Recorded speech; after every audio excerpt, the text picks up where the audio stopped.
Actually, do you want to know what I'm really thinking of? You're thinking of, like, the dog from hell, right? What? What dog from hell? The three-headed dog? Oh, Cerberus? Yeah. No. Oh. I'm thinking of, there's a Pokemon, Houndoom. I don't know what that looks like. And Houndour. Am I gonna Google it? I'm gonna Google it for her right now. And I'm gonna post a picture here. If you're watching on YouTube, you will see it. Ready?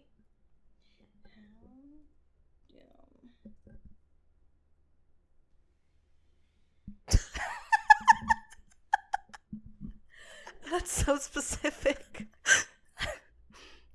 That's what I'm picturing. I'm Kat.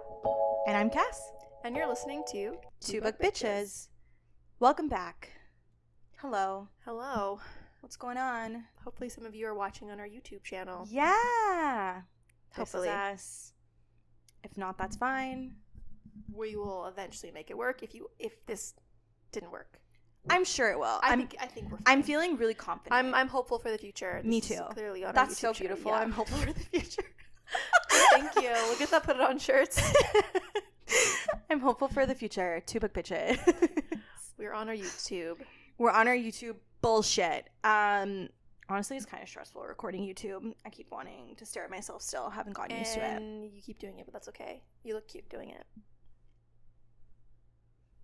Thanks.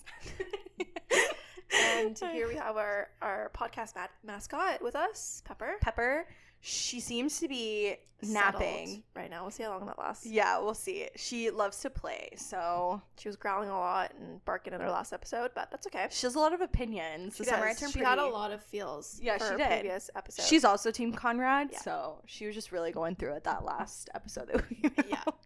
But she seems to be napping for this one. Well, what are we doing today?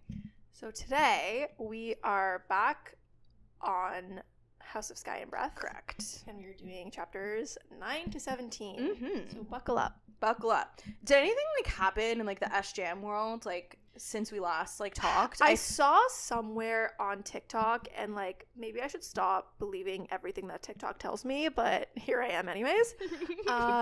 Someone was showed, I don't know, Goodreads, and it showed an untitled ACOTAR 6 and 7. Though I'm not sure if that's new or if that's always been.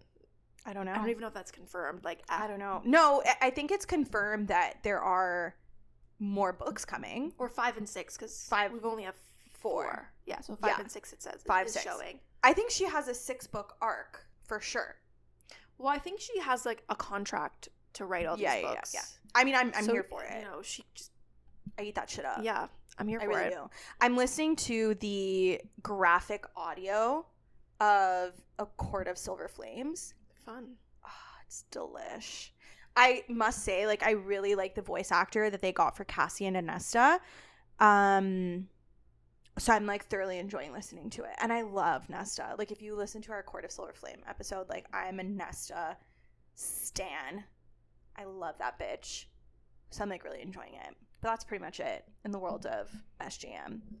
I feel January is going to come so fast. Oh, totally. These last couple years, months of the year always fly. I know they fly because it's the holiday season. It's holiday blitz. You get Halloween, then Thanksgiving, Halloween for us Canadians. For us, you guys get Halloween, Thanksgiving if you're in the States, and then Christmas, and then New Year's. You might not even get Thanksgiving if you're not in North America. I like Thanksgiving. It's just an excuse to eat food and be with family. I feel especially and I'm just I love Thanksgiving. Oh, foods. I'm a slut for Thanksgiving desserts. A pumpkin pie, the tarts. A butter tart. Love tarts.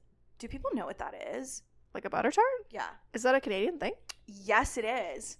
Well, if you've never had a butter tart, then I'm sorry for you. I'm so sorry. So you should. I feel that's a thing that I feel Trader Joe's would sell. Okay, so when I was in the States, I lived there for 2 years when I was in grad school, and there was this other woman in the program with me, and she was born in Canada, but she had naturalized to the States after getting married. And I think sometimes she listens to this podcast, so shout out to you, girl, love you.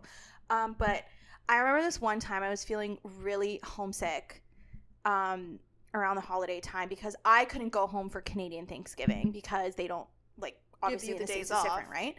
So I couldn't go home. I was feeling really, really homesick. And I just like, I don't know. I was talking about butter tarts and I couldn't find any. And I was like, I just want a fucking butter tart. Like I was losing it.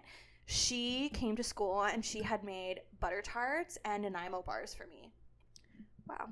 And it was honestly, I literally could have started, like, I think I did cry. Like, it was just the sweetest thing ever. And I was like, this is so beautiful. And, like, humans are so wonderful to each other sometimes. And it was sometimes major, caveat. like, but she's a lovely human. So, Amy, if you're listening to this, love you, girl. And your butter tarts were fucking bomb. So, anyways, point is, go eat a butter tart if you haven't. Back to what we were actually doing. Very interesting sidetrack there. As always. Yeah, but back to House of Sky and Breath. And yes. Bryce and Hunt. Yes. I guess we left off Mhm. the previous chapters. Previous episode, I think Bryce was at work talking to Jessica on the phone. Yeah, about the advantages of marrying Cormac. Exactly. But needless to say, spoilers ahead. Yes. If you haven't listened, Turn back now. or don't, because we're not your moms. and we can't tell you what to do. Take it away, Kat.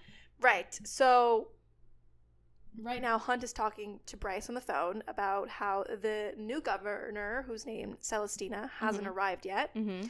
And as they're talking, Bryce's star starts like glowing again, and she looks up to see. Makes me laugh so much. The star glowing up. I'm so sorry. You're not even letting me get a sentence in, and you're already laughing. I'm so sorry.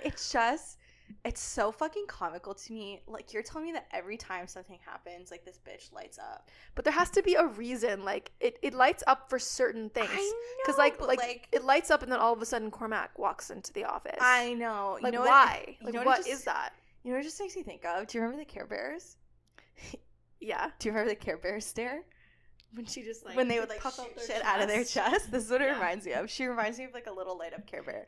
I'm sorry. I can't. Every time I think about this, it just makes me laugh. Okay, like, listen, full transparency, I still haven't finished this book yet. Because I'm reading along as we make these episodes. Okay. So, like, do you find out? Why there, like, she lights up? Yeah. Well, for, like, specific reasons? Is there, like, a reason? Like, is there a thing? I kind of want to say something, but I don't know if it's, like, a thing that we find out near the end of the book, and I'm misremembering it as book 1.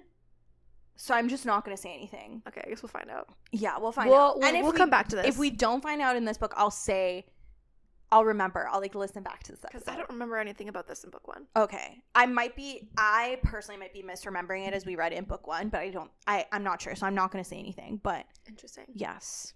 Anyways, I'm so sorry. So she's talking to Hunt, and her star starts glowing, and Cormac is in her office, like, and so Bryce lies to Hunt saying it's her boss and quickly hangs up the phone. Love that.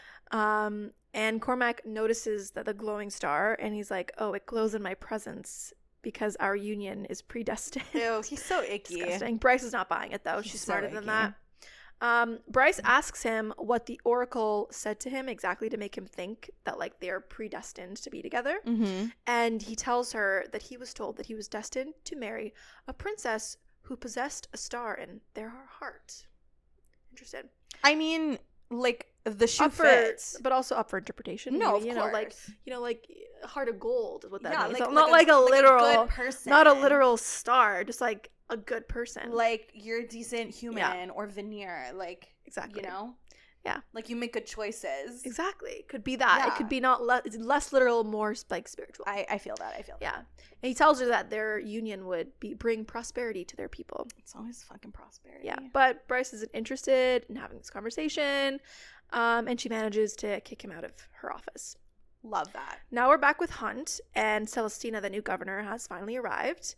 And Hunt is kind of unnerved, like, by how nice she seems. But he's like, I'm not going to let my guard down.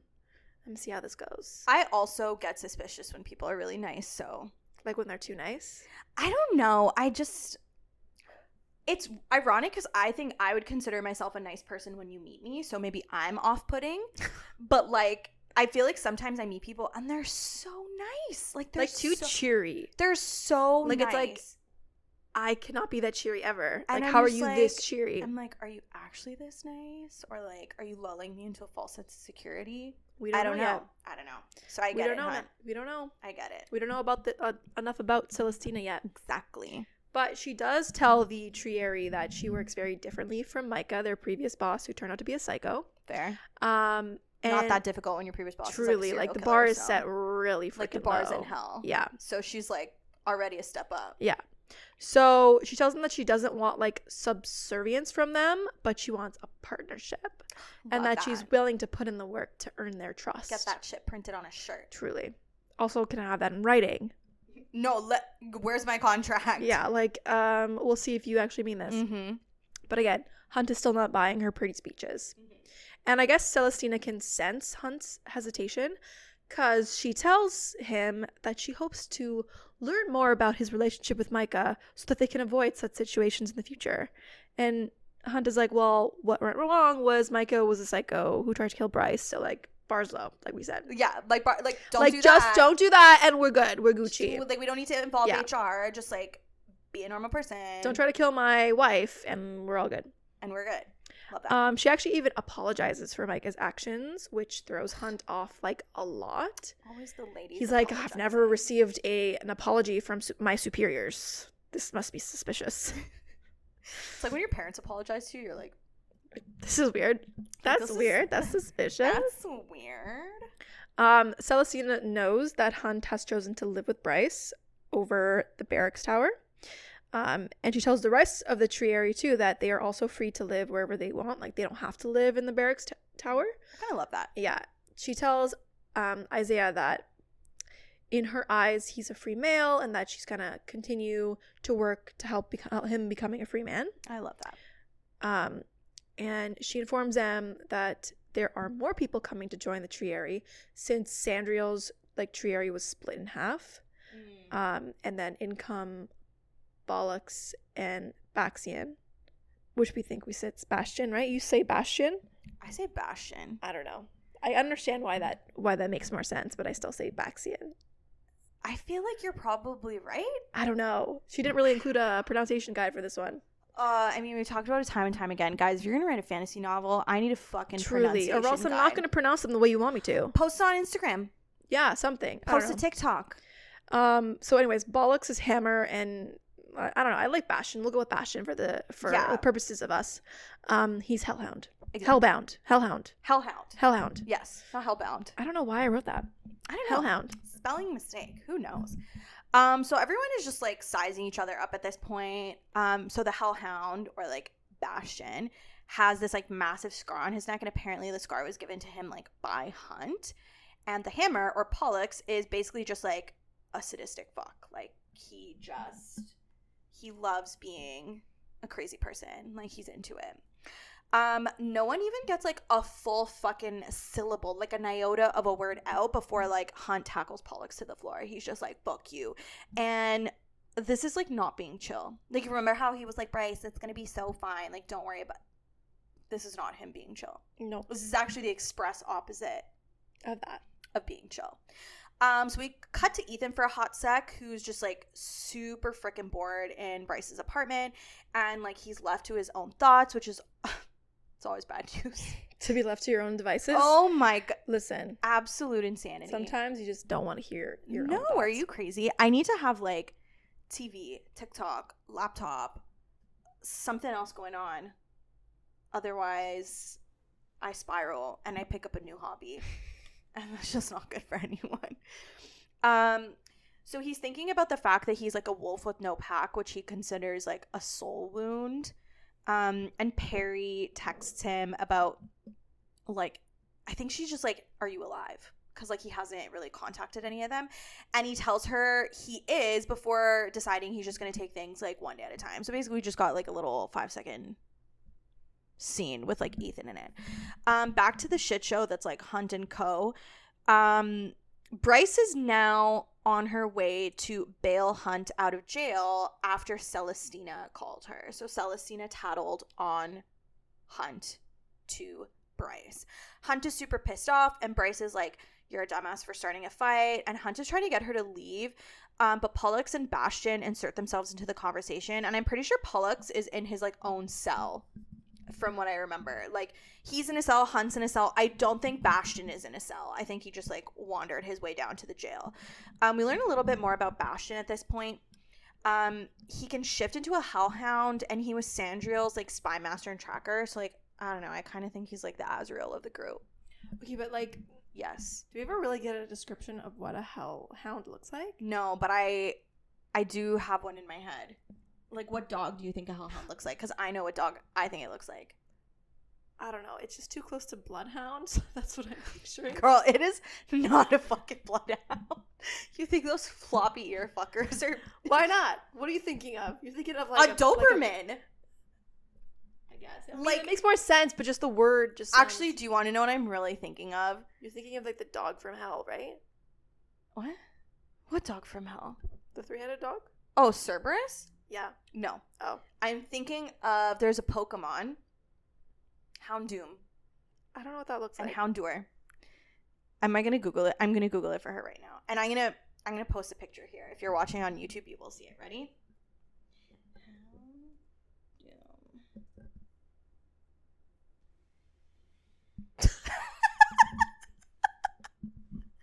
That's so specific. That's what I'm picturing. Okay, you know what? Let's go with that.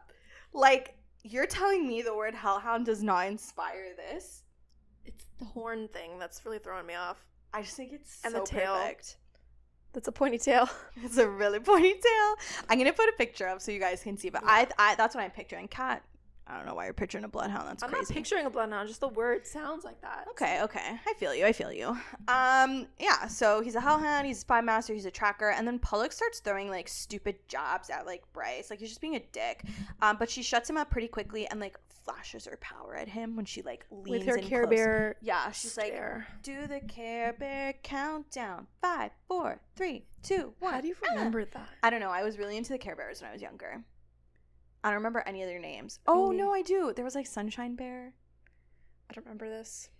Oh, I love the Care Bears. I thought they were so cute. I used to watch it, but I don't remember. It's more of a fever dream for me. I mean, the entire show was a fever dream, so that, like, checks out. Bastion laughs at, like, the exchange between, like, Pollux and Bryce, and tells Bryce that he's happy someone put a bullet through Micah's head before leaving. So I feel like this is our first, like, little look into, like, Bastion is maybe, like, not what he seems. Like, there's more to him than just, like, oh, he was part of Sandriel's Triari. Mm-hmm. Like, he's got depth to him, like, you know? And I'm sure we'll discover that. Bryce is shocked, as was I. But she tells, like, Hunt not to get into any more fights. Before Celestina's voice, like, comes through, like, the intercom and is like, yeah, Hunt, like, you're free to go. But Pollux has to stay because he didn't do anything to, like, defuse the fight, so he's still in timeout. Bryce and Hunt leave with Pollux basically giving them, like, the evil eye from his cell. Like, he's, like, super pissed off.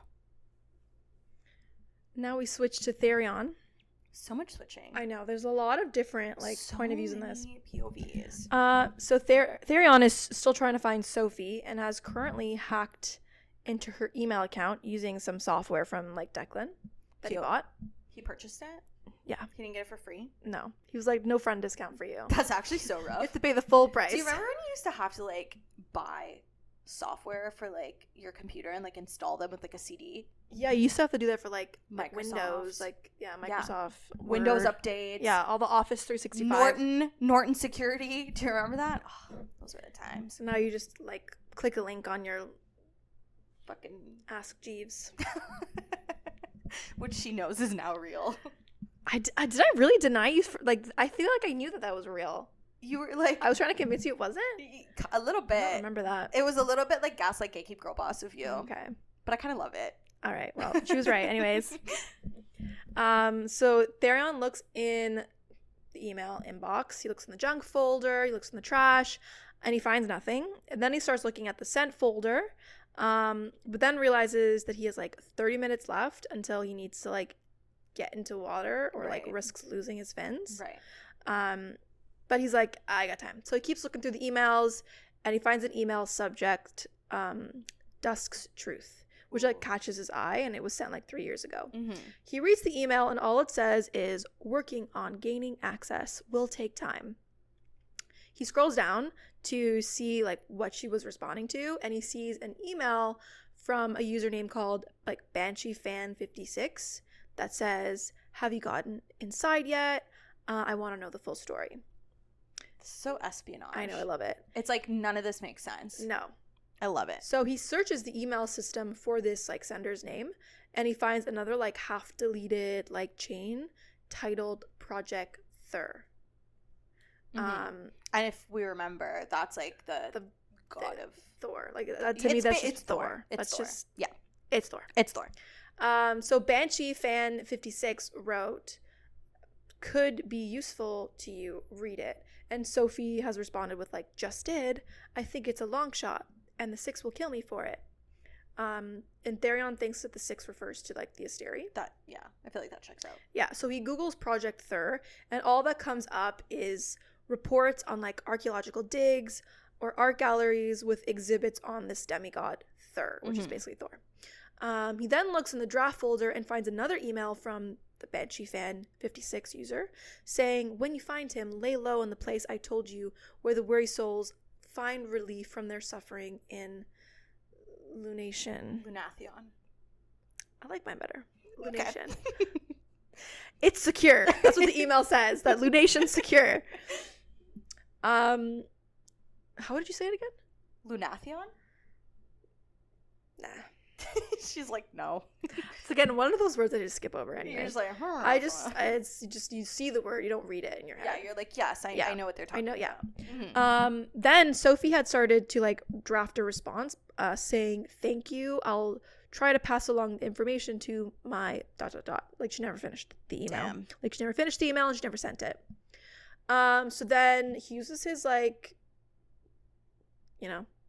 special Declan software to search the username BansheeFan56. He wants to see like who this person is. Like, is there a name? And it turns out to be Danica. Of course. Plot twist. Of course. I have lots of feelings about Danica in this book, and I feel like we'll get into it more later. Yes, but the more that's revealed about Danica, the more we'll get into that. So yeah, we find out it's Danica, which is a plot twist. And then Therion realizes that, the time has come, that he's running out of time, and he needs to jump into the water. So he starts sprinting to the water, and he barely makes it in time, but he does. And then while he's in the water, he's thinking about like what the emails could mean, and the fact that like clearly Danica knew Sophie, and like what's the connection there. I feel like Danica knew like everyone. I know, truly, like she was involved in all things literally chaotic, everything. all things like espionage. She was like, "Oh, should I not be doing this? I'm involved. It's for me." Yeah. So everyone's like, "Danica, no," and she's like, "Danica, yes." So he gets out of the water. He looks at his phone for like reports, and he sees a report of like an adolescent-sized like life vest with the word like Bodgraven written on it, which was found on an abandoned boat. But there was no one to be found. But there was a lingering scent of like a young human male. So Therion thinks this could be Emil, since he was previously on a boat named Bodgraven. Right. So Therion heads to the site to investigate the boat that the life vest was found on. And then on the boat, he finds like an abandoned sleeping area and like empty cans of food and water bottles, along with like some small muddy footprints on the deck. So all signs are pointing to this being Emil. Right. The boat still has like plenty of fuel, indicating that like this was probably like an intended landing spot, because like if they're running out of fuel, they probably would have like left it and ditched, right? Right. But it was like well stocked, well fueled. Like this wasn't necessarily like where they were going to end up permanently. No, it was where they were going to end up permanently. Oh, I thought this was the intended spot to stop. Oh, I understand. Yeah. Oh, okay. Because like if you're thinking of it with your detective cap on, put your detective cap on. Okay, it's on. Okay. If there was no fuel left in the boat, right, you'd think that like this person was running out of fuel, so they had to stop here. Right. But if there is a lot of fuel left, then clearly they could pick where they wanted to stop. Oh, I see what you're saying. So they picked here to stop. I see what you're saying. The way I interpreted it was like this was just like a stop along the way, like a planned stop along the way. It is a planned stop. I think this is the stop that he was abandoning the boat purposefully here. Okay, got you. That was what I got you with my detective cap on, which understood. Clearly checks out because he like skedaddled. Yes, right. He didn't go back to the boat. Right. But the boat was in Sobek territory, and these things are like pretty vicious beasts who like to feed on humans. Right. And Therion finds like an adult arm nearby that was clearly ripped off its body by a Sobek, but luckily it wasn't Emil's. Good to be him, I guess. Yucky. But on this arm that was torn off the body. It has like an Ophian insignia. Yeah. So, which is a symbol that indicates like the elite Lightfall squadron led by like Pippa Spestos. Mm-hmm. So it seems like maybe like Pippa might have led a unit here to get the boy, but it seems like they failed because they were all eaten by the Sobex. They ran into Sobex. Yeah. But back on the boat, Therion also finds a map of Valbaran coast with these like specific marshes circled, and then another circle around like Crescent City. So clearly like they were trying to like get to these marshes and then get to Crescent City. Right. But Therion is concerned that with these Sobex in these marshes, that Emil might not have been able to make it to Crescent City alive. So he calls up for backup just to search the area in case there's any sign of Emil. Smart. Yeah. We are back with Bryce and Hunt, and they are sitting outside eating ice cream, and they're like licking it because it's melting, and they're both trying not to absolutely combust.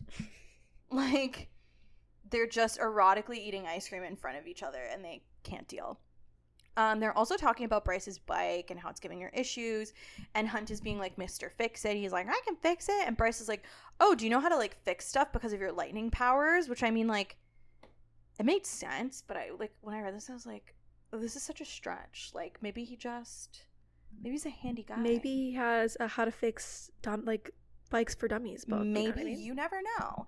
Hunt confirms that it's actually the case because of the lightning, and says that he had to learn a lot about like machines, and specifically how to make them stop working, and that a lot of people are probably dead because of that. So apparently like Sandriel used to make him like sabotage these like human mech suits, like when the humans would fight against them, like they would go into these like little machines, kind of like, remember in Avatar? Which one? The first one. The blue people one? Yeah, the blue one. Okay, you have to specify. Sorry. I'm Not Avatar, Airbender. not the critically acclaimed Avatar, The Last Airbender. I'm talking like Avatar blue people. Yes. Do you remember like when the guy would go into like the mech suit to like fight the avatars? Yes. Yeah, that's what the mech suits I'm picturing. Okay, yeah. You know what that makes sense. I can see that. So he would sabotage them, and instead of just like destroying them so they couldn't use them, he would sabotage them and then like leave them so that like they would die in like horrific ways. Yikes. Which is like awful. Savagery. Bryce changes the subject because I think she can kind of like sense that he's like spiraling a little bit, and asks him what they're going to do about Bastion and Pollux, and Hunt is like really skeptical that they're going to stay in line or that Celestina can keep them in line. They speculate that maybe the Asteri specifically sent them to rile them up, or that there's like some sort of like ulterior motive. Conversation shifts to Ethan and Leaba, and how Bryce doesn't want to hold grudges, and how they both hope that Leaba is like across the river. Because remember, I think she had looked for like a little boat, but like there was no remains of her. Right. Very sad. Tragic. They decide to leave when one of the Reapers starts to like travel across the river, but they get waved over by like Therion, who just like pops up, and he's like, hey. He follows them to Bryce's apartment, telling Bryce he needs to talk to her like right now, like it cannot wait. And Bryce immediately texts Rune to hurry over because she wants to make sure he's in the loop. She's like, I'm gonna tell him anyways, it's just gonna like save me the trouble down the road. Therion is being his usual flirty self, and he's calling Bryce legs and asking about her sex life and just being, you know, funny little Therion. But then Therion like interrupts, and he's like, oh, did Danica ever mention someone named Sophie? Everyone is like, oh, what is this about? Blah, blah, blah. And Therion tells them that he was assigned to look into a human woman named Sophie, who was captured by the Hind, and that both her and her brother possess full Thunderbird powers. And everyone is obviously surprised because they're supposed to be extinct. And Therion is like, well, clearly like at least one survived, and that Emil had been captured and was keeping his powers hidden. And then his sister like broke into the camp to save him and like bring him back to the rebels. But Sophie was like killed by the Hind, presumably. He also reveals that Emil escaped from the rebels and that he was coming towards the city, and that obviously like lots of people are going to be interested in him and Sophie if she's alive. To which Hunt is like, well, like no one survives the Hound, that just like doesn't happen. But apparently the chains at the bottom of the ocean were unlocked and empty, so at the very least like someone could have snatched up her body. Doesn't necessarily mean she's alive, but like her body wasn't there. Like, no body, no crime. You know what I mean? Right. Right. The River Queen wants both Sophie and Emil, and Therion is like, well, Danica and Sophie were in touch, and there were emails back and forth, and that Danica set up a safe house for Sophie should she need it, and, like, Bryce speculates that she was talking about, like, the Bone Quarter, because, like, the place where the weary souls find relief, like, and she's like, oh, like, why would she send them to the Bone Quarter? Bryce and Ethan are adamant that Danica was not associated with the rebels, but Therion insists it was her and asks them if they know anything about Dusk's truth or Project Thur. And obviously, they know nothing about it. Therion tries to leave, but Bryce is like, what the fuck? You can't just, like, drop this information and then, like, go. Like, that's not how this works. Therion and Hunt warn her not to look for the kid, that it would be a death sentence, and then, like, Rune walks in. Bryce spills the bean to Rune, and Rune is like, do we really think Sophie is alive? To which Therion confirms it and says that the Hind is probably, like, already on her way to the city. If not for Sophie, at the very least, like, she's on her way for a meal.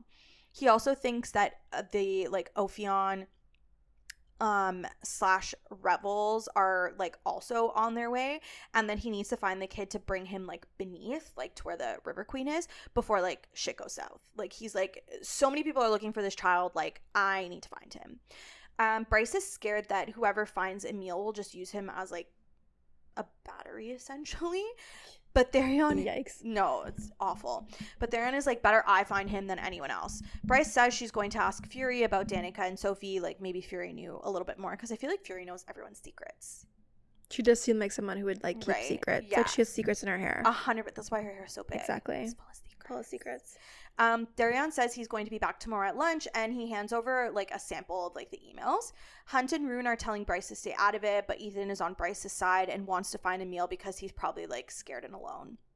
Hunt is like, is this really about the kid, or is it about finding more info on Danica? Which is, like, such a fucking call out, because he's right. Oh, yeah, for sure. Like, is it just about Emil, or are you desperate to find out whatever you can about your friend?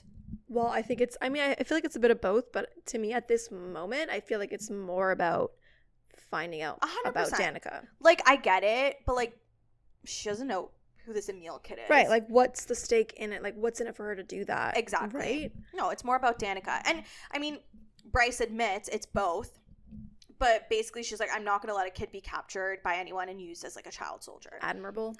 Fair enough. Bryce leaves to take a breather, and she starts to, like, look through all the emails, wondering more about Emil and Sophie and how Danica is involved, and basically decides that, like, she's definitely going to help Emil. She's like, I don't give a fuck what anyone says. I'm going to help this kid. We get a little mini scene with Hunt basically having, like, PTSD over getting involved with all this shit and, like, worrying about Bryce as well. During dinner, Bryce and Rune are talking, like, mind to mind, and Rune is telling her to be careful with Ethan because Sabine might see it as a political attack that Bryce is, like, harboring an exiled wolf. And to remedy all this, Rune agrees to give Ethan a job with the Fae side of the auxiliary, because I get, like, that would be employing him, not just, like, he's not just, like, living at my house kind of thing. They get interrupted, though, by Hunt and Ethan, and they're kind of like, it's super rude to have a conversation in your head. Like, what the fuck's wrong with you guys? Fair. And Ethan starts a conversation about Rune's ordeal. Then Declan and Flynn show up, and now it's basically like, does everyone have a key? Now it's a party. Does everyone have a key to this fucking apartment? Maybe. Like, literally everyone is always or she just, like, has it open. Like, door's open. Enter open whenever door you policy. want. You can come in whenever. Clearly, because, like, everyone shows up to her apartment. They get back to the whole, like, ordeal business now, because, like, basically everyone who participated in the ordeal is, like, now here. So this is what you find out. So the Autumn King sent Rune to Avalon because there was a female that the king wanted Rune to marry, but Cormac also wanted to marry this female. And we find out that the Avalon Fae and the Valbaran Fae, they hate each other. I think the Avalon Fae is a little more, like, they're a little more old school. The Valbaran Fae are more, like, modern. Declan had apparently bragged that Rune could retrieve the Star Sword from the caves. And then the King of Avalon sent them off to, like, teach them a lesson, and then sent Cormac and his twin cousins to basically, like, hunt them in these caves. So the boys all end up getting lost in the cave, and the three of them like Rune, Declan, and Flynn end up in the catacombs surrounded by like blood-sucking spirits, and then Rune finds like the Star Sword in like a sarcophagus, which is just like yucky. So he just like pried it out of someone's like dead he pried it hands? out of someone's like cold dead hand, basically. Cormac and the twins ran back to the castle at this point, and Cormac's father is like super pissed off. And after they kind of like tell the story about the ordeal, Ethan, Flynn, and Declan seem to be like getting along really well, which I think like makes Bryce happy because she knows that like, you know, he's a wolf without a pack now, so he needs like friends. Then Declan, because, you know, he has no chill, he's like, so who's sleeping with who tonight? Like wink wink, nudge nudge. And Hunt is like, I'm rooming with Bryce. Like, end of story. See you later. Done conversation. So the next morning, Bryce gets a phone call from her mom, who tells her that she found out about the engagement between Bryce and Cormac. Ooh. Bryce reassures her that she has no intention of marrying Cormac and that it's just a fake engagement. But her mom is like understandably worried. Of course. But Bryce starts getting like pissed off at her mom and tells her to like drop it because she just doesn't want to have this conversation. But her mom gets upset and ends up actually hanging up on Bryce. Yeah. But from her phone call with her mom, Hunt overhears that Cormac came by Bryce's work. And Hunt is upset that she didn't tell him about it. But she tells Hunt that it's not a big deal and that she just got sidetracked and forgot to tell him. But Hunt thinks that like things have been weird between them. Maybe there's just, you know, too much pent up sexual tension. I mean, gotta get rid of that somehow, you know what I mean? Perhaps if you just got together. I don't know why I'm doing scissoring. I was gonna say, sorry.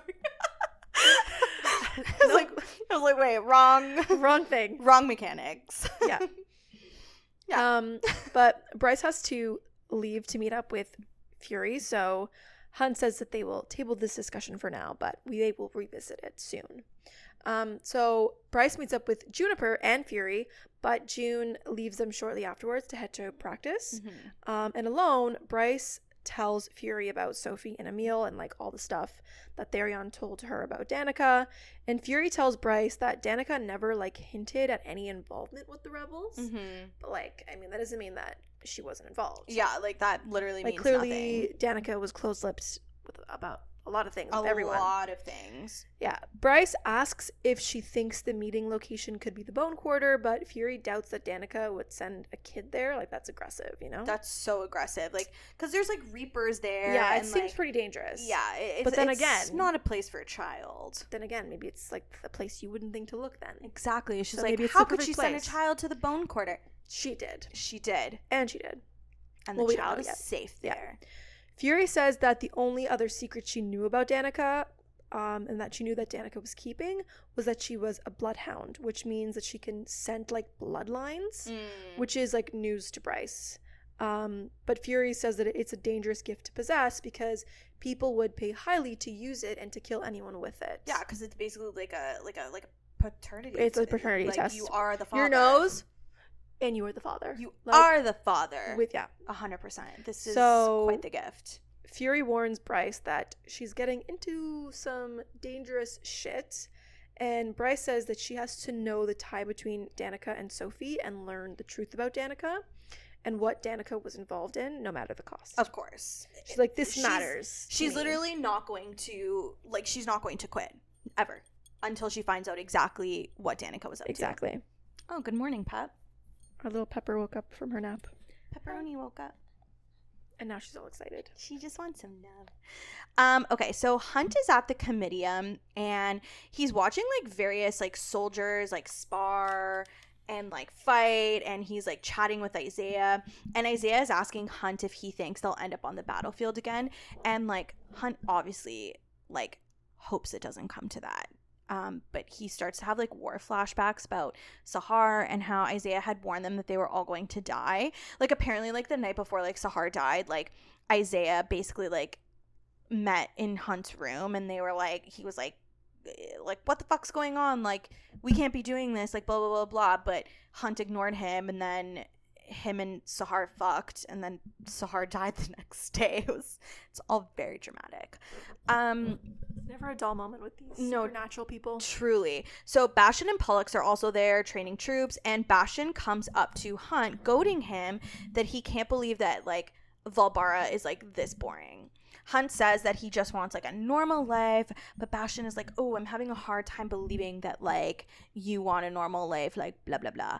And he brings up some memories from the war days, essentially saying that he was a slave to Sandriel, and that, like, Hunt never bothered to ask him why he was in her triari. So again, like, you get this thing, like, there's some depth to him. Like, clearly, like, it wasn't just as cut and dry as, like, he's this, like, sadistic person who wants to do these things. Like, there might be more to it. Hunt tells him to fuck off. But Bastion is like, no, can't do. We're partners now, buddy, according to Celestina. And as if on cue, Celestina messages Hunt and is all like, you and Naomi have to show Bastion and Pollux the ropes, like, blah, blah, blah. And Bastion reveals that Pollux is pissed off that he's separated from the Hind. So I guess, like, the Hind and Pollux have, like, a thing. That's what it sounds like. I don't know if it's a good thing. Maybe it's a fun thing. I don't even know if it's a fun thing, to be honest, but they've got a thing. And Hunt is, like, prying for more info because I think he wants to find out, like, what the Hind is up to. And he does learn that the Hind is not coming to the city and that the other members of the Triari, the Harpy and the Hawk, are also busy doing shit. So he's kind of like, whew, like, they're not going to come here. Thank God. Hunt asks Bastion why he's still serving, but Bastion flips the question back at him, and then both of them kind of come to this, like, really tumultuous agreement that at the very least they're going to take this assignment seriously. They're like, you know what, like, we're stuck together, we might as well, like, do this well and, like, not kill each other in the process, which I think is an excellent idea.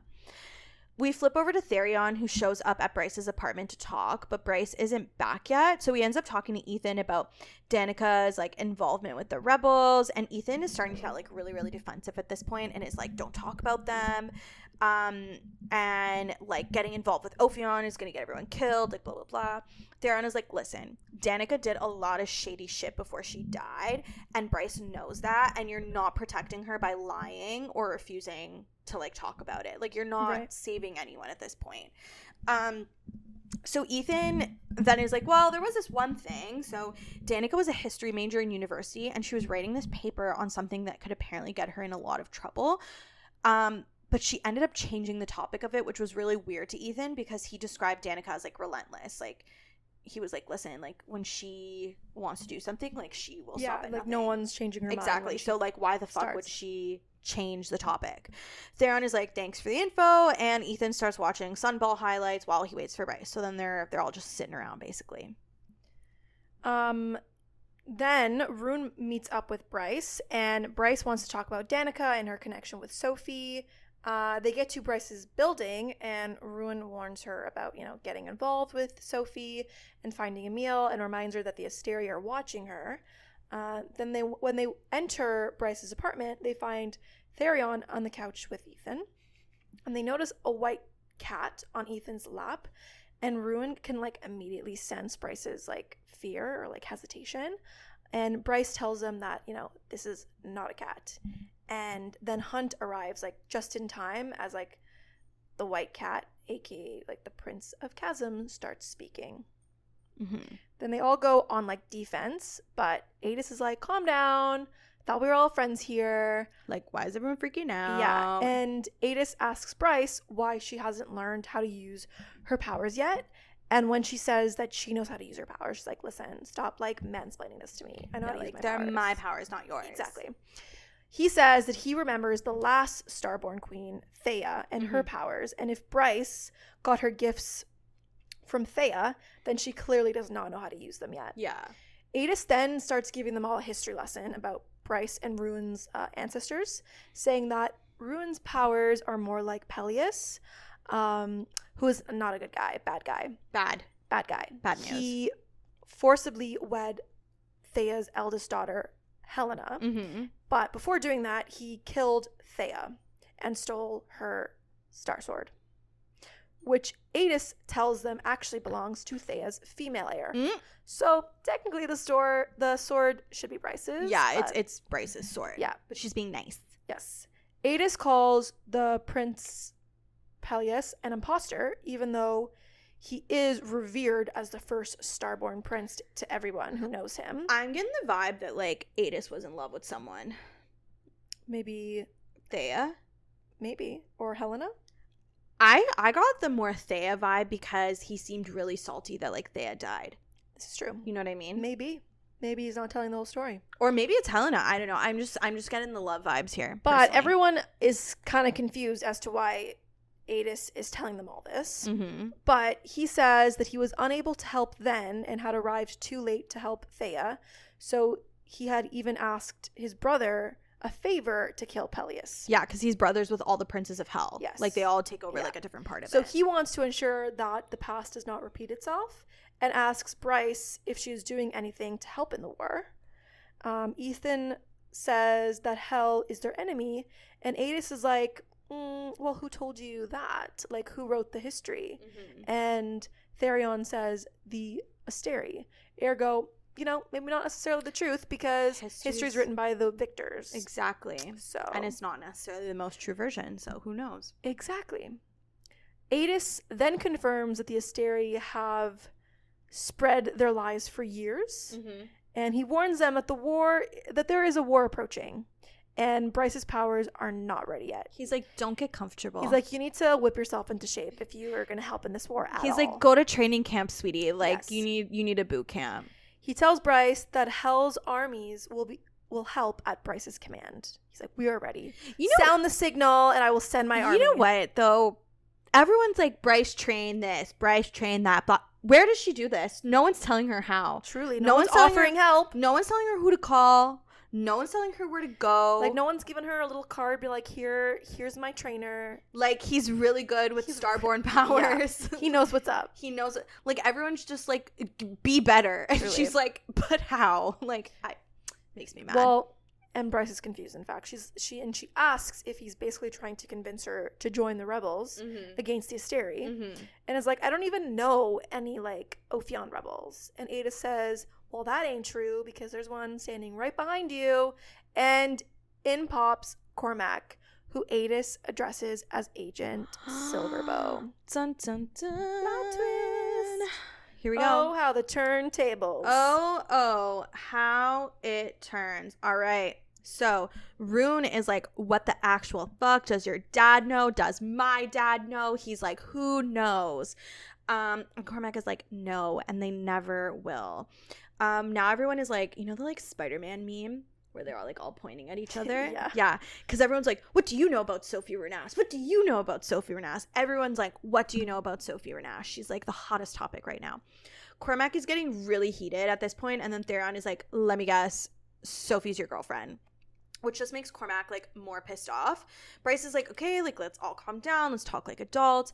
And Cormac keeps asking how they know Sophie. And Therion finally, like, throws him a bone. He's like, listen, I was asked to confirm her death. And Cormac wants to know if he ended up confirming it. But Hunt is like, we're not telling you shit until we get some answers from you. So let's all sit down. Hunt asks how he got in past the wards.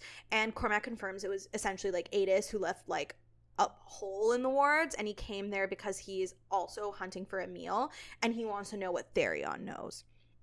I feel like everyone kind of just knows bits and pieces of info, and they're all trying to, like... Yes, but you know who knows all the information? Danica. And you know what sucks about that? She's dead. She's dead. Danica can't come from the phone right now. Why? Oh, because she's dead. Exactly. Therion wants to know if Pippa sent Cormac, but Cormac is like, no, I was sent to the city for another reason, but now I'm here for Emil. So, like, that was just really convenient.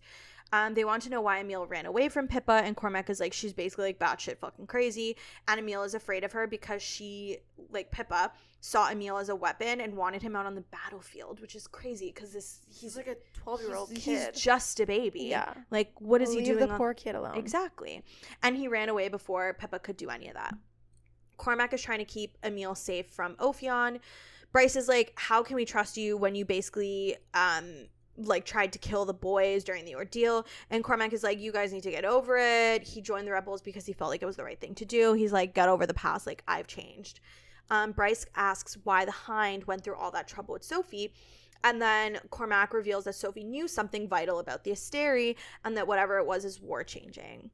Therion tells Cormac that Sophie's body was gone and that the chains were empty, which obviously gives Cormac, like, hope that she's still alive, which I think is so sad. I mean, I think she's alive too, but, Yeah, like, totally. 100% she's alive, but, it's, you know, it's still sad for her boyfriend. Therion is like, I don't know that for sure, and I'm here because it seems like Sophie knew one of Bryce's friends, and they may have, like, set up a safe house, and Emil is possibly there. Turns out Cormac knows about Danica, and that's why he agreed to marry Bryce, because he needed access to Bryce and Rune. Rune specifically because he can, like, mind speak. Hunt is warning them all not to get involved, but Cormac is appealing to their, like, compassionate side, saying, like, that they should care about what happens to the people in Pangea. And he asks where they think, like, the safe spot was, and they're like, you'll get that info when we're ready to tell you. Bryce interjects because she wants to know how Danica knew Sophie, and Cormac tells her that Danica possibly suspected something about the Asteri and needed Sophie to confirm it for her, and Sophie eventually did, but only after Danica died. So Sophie decided to use the information to manipulate Ophion. Bryce believes him and is like, I don't think Adis is in the habit of following, like, or allowing Asteri loyalists into my apartment. So, like, I believe you if Adis believes you. And Cormac is like, you're telling me that cat was the prince of the chasm? And they're like, yes. Yeah. That's such a funny little, you know what cat I'm picturing? Artemis? No, but that's a good one. Like Sailor Moon. Yeah. Oh, did we talk about this? That it was Artemis? I feel like I feel like we did. Are we like having like deja vu? Yeah, I feel like we did talk about this. Okay. What cat were you picturing? You know the like white cat from Cinderella? He always tries to eat the mice. Lucifer? Yes. He's not white. What? He's a black cat with like a white belly. And he's a fat cat. You're picturing Adis as a fat cat? Lucifer, Cinderella. Again, I'll put a picture here for you. Cinderella cat. Oh, shit. Am I right? Yeah. He's a black cat with the white belly. Yeah, he's like a dark gray. Yeah. Damn, never mind. And he's a chunky cat. You know what? Retracted. That's what redacted. Redact. You weren't thinking that. I don't know what I was thinking, but it was definitely not that. Redacted. Bryce is like, Adis like definitely orchestrated all this. So what do you know about Starborn powers? Cormac and Bryce strike up a deal. Bryce wants Cormac to teach her about her powers and end their engagement eventually, and in turn, she will help search for Emil and find out the intel that Sophie learned. Cormac agrees, and everyone else is like, what the fuck? This is insane. We need to think about this, blah, blah, blah, blah, blah. And Cormac is like, let's take a blood oath. But they're like, you're fucking delusional. Like that's intense. That's like really serious. Like no one's taking a fucking blood oath. Like, relax, buddy. Like, this guy's ready to contract an illness to like make a promise. Like, you're fine. Then he's like, okay, fine. If you're not gonna like do a blood oath, then like I'll wait in the bar for you. Which I just think was like what a 180. Yeah, like that's what you settle for after a blood oath. Yeah, you're like, you know blood what? oath. Scratch that. I'll be getting some chicken fingers down at the pub. Yeah, I'll meet you there. Whenever you guys decide, let me know. I'll be there. Before he leaves, he tells them this. Beyond Sophie, beyond Emil, this world could be so much more. This world could be free. I don't understand why you wouldn't want that. And then Hunt goes, hard to enjoy being free if you're dead.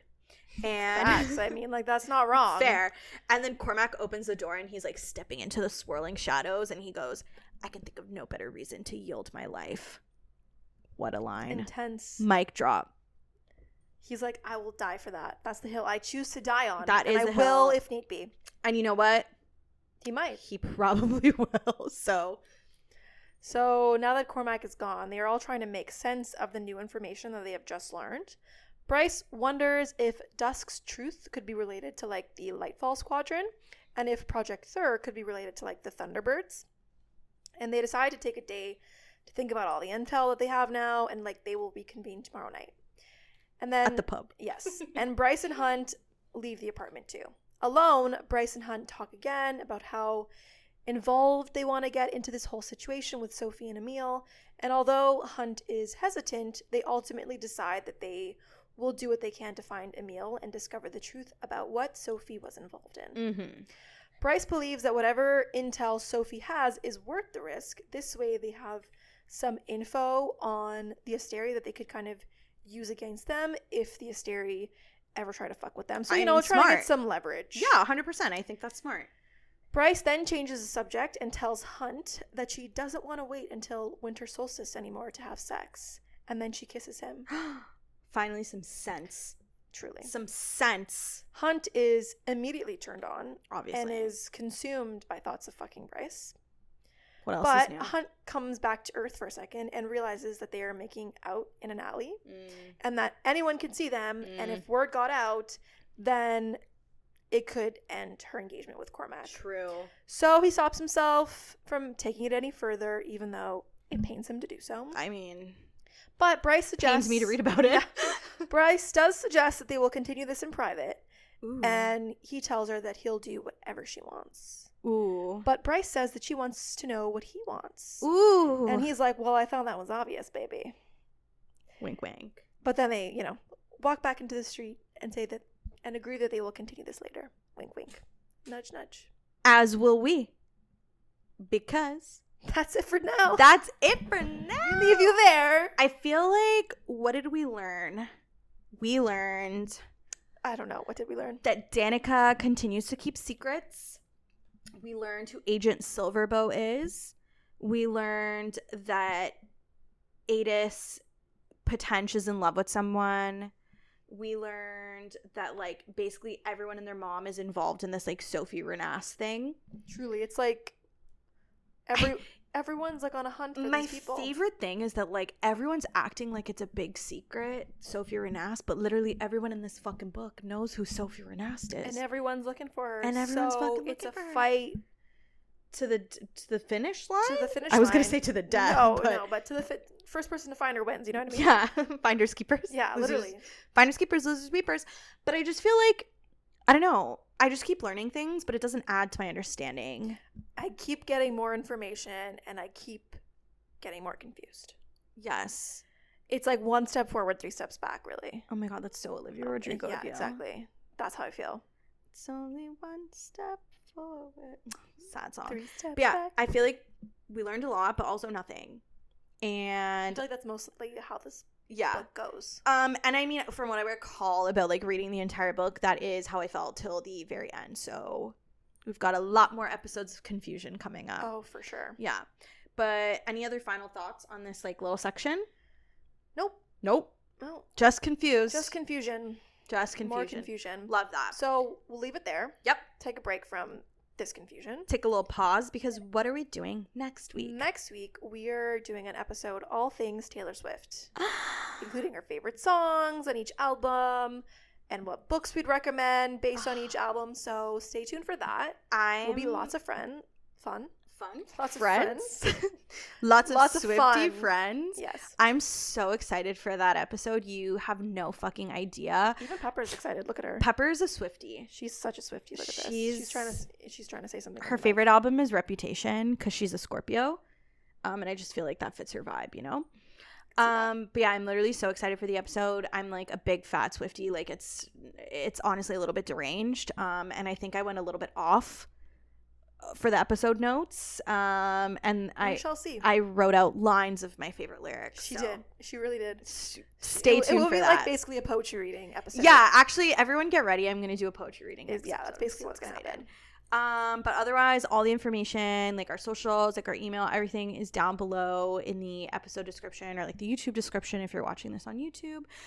Please consider like liking, subscribing, commenting, leaving a review. It helps our podcast out. And we love you guys. Thanks so much for watching and hanging out. And that's it. So thanks for listening to Two Bit Bitches. Bye.